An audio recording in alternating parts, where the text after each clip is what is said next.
ॾे परॾे में मौजूद मुझे समूरनि सजन साथियुनि खे पंहिंजे यूट्यूब चैनल थर थाक ते भलीकार। ॾे परॾे में मौजूद मुझे समूरनि साथियुनि खे पंहिंजे मेज़बान इलियास तरीपरा सिक भरियो सलाम, नमस्ते, हक़ मौजूद, खुश आबाद होजो। जी हाँ दोस्तों, अॼु असीं तव्हांजे आॾो जेका वीडियो पेश करे रहिया आहियूं इहा आहे चपड़ी ऐं यकतारे जी दुनिया जे बादशाह सिंध जे लोक फनकार जलाल चांडियो जे ज़िंदगी जे बाबति। जलाल चांडियो जेको सिंध जो इंतहाई हसीन ऐं ख़ूबसूरत फनकार रहियो, पंहिंजे दौर में हिकिड़ी पूरी अधु सदी ताईं जलाल चांडे राज कयो गीतनि जी दुनिया ते।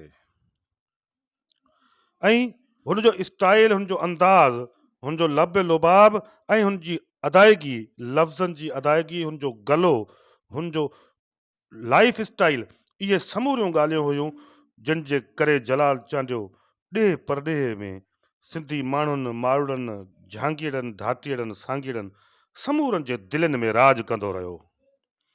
तफ़सीली गुफ़्तगू कंदासीं जलाल चांडियो जी राग ते, फन ते, मौसीक़ी जी दुनिया ते। उनखां अॻु में अवां दोस्तनि खे गुज़ारिश आहे त पंहिंजे यूट्यूब चैनल थर थाक खे जेकॾहिं पहिरियों भेरो ॾिसी रहिया आहियो त इनखे सब्सक्राइब करियो, लाइक करियो, शेयर करियो ऐं जेकॾहिं तव्हांखे वीडियो पसंदि अचे त कमेंट ज़रूरु करियो।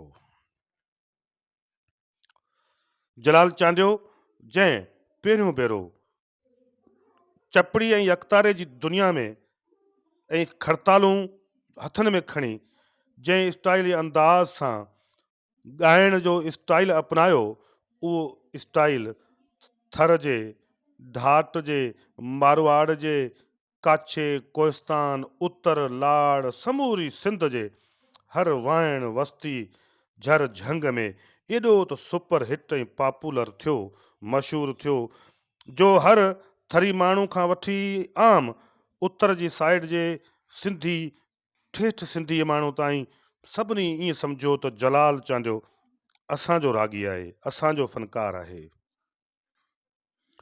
ख़ासि तौर ते हुन पंहिंजी लाइफ स्टाइल में इंतिहाई सूंहं ऐं सलीक़े सां ॾाढी ख़ूबसूरतीअ खे जड़े रखियो।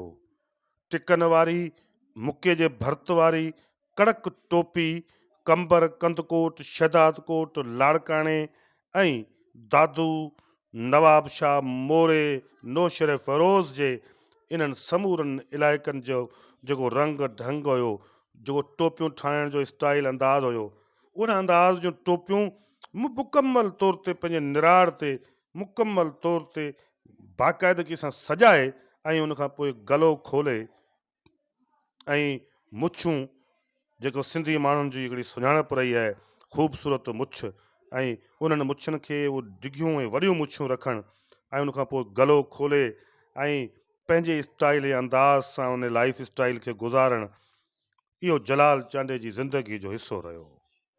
जलाल चांडे पंहिंजी ज़िंदगी में तमामु घणा गीत ॻाया ऐं उहे तमामु घणो मशहूरु थिया।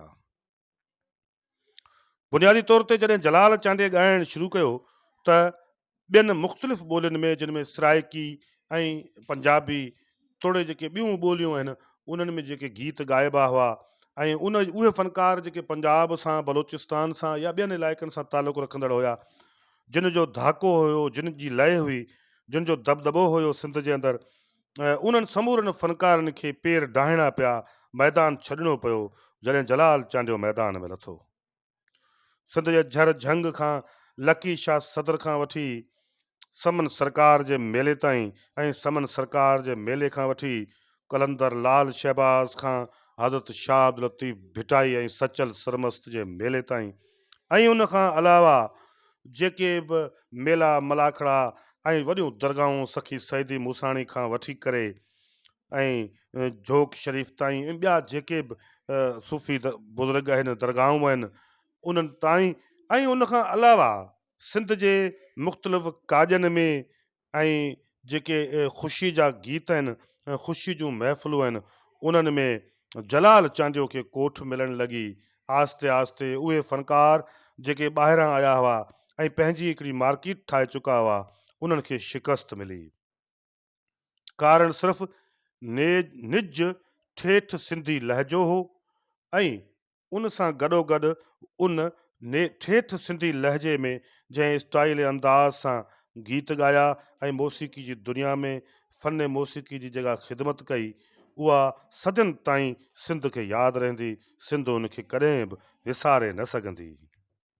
मौसीक़ी जी दुनिया में जलाल चांडियो जंहिं स्टाइल ऐं अंदाज़ सां हज़रत शहादती भिटाए जे सुर मोहम्मद राणे खे ॻायो आहे, सिंध जो हिन वक़्त ताईं को बि वॾो फ़नकार, क्लासिकल फ़नकार उन अंदाज़ ऐं स्टाइल सां, उन रिदम सां, उन लय सां, उन तसलसल सां, उन पूरे भरपूर जोबन सां ॻाए न सघियो आहे। कारण छा आहे? कारण हिकिड़ो त फ़न आहे, ॼाण आहे, पर उन सां गॾु आहे गलो। जलाल चांडे जो गलो वॼंदो रहियो आहे। हूअ गले में हुनजी जेके लापा जेका चाशनी रखी आहे ऐं उन में जेका ताक़त रखी आहे ऐं उनजो जेको वक़्तु आहे, टाइम आहे, हू एॾो तेज़ रखियो आहे जो हिकिड़ी वॾी डिघी साईअ सां हू राणे जे आलाप खे झुंगारे आसमान जे वुसतनि ताईं खणी वञे थो। इहो ई कारण आहे जो जलाल चांडे जो ॻायल राणो अॼु ॾींहुं ताईं वॾनि वॾनि गवैयनि ऐं फ़नकारनि कोशिशूं कयूं, पर जलाल जे उन फॉर्मेट ऐं अंदाज़ सां उनखे ॼमाए ॻाइण में कामयाबु न थिया। बुनियाद तौर ते ही मासूम फ़नकार मोरो फुल ही हुनजो जेको अबाणो इलाइक़ो रहियो ऐं नौशरो फ़रोज़ खां पोइ सॼी सिंध हुनजो घर रहियो। हुन सिंध जे काजनि में, गीतनि में, मेलनि मलाखड़नि में दिलि खोले ॻायो। जंहिं बि ग़रीब हुनखे सॾु ॾिनो, काज सॾायो, हुन कंहिं बि क़िस्म जो को बि शर्त न रखियो। एॾो मासूम फ़नकार हुयो जेको पूरी दुनिया में मशहूरु थियो ऐं कॾहिं बि हुन पंहिंजे इलाज जे लाइ, पंहिंजे जेको सो सिहत जे लाइ हुकूमत खे अपीलूं न कयूं। हिकिड़ो ख़ुददार क़िस्म जो तमामु वॾो नायाब ऐं लीजेंड फ़नकार हुयो।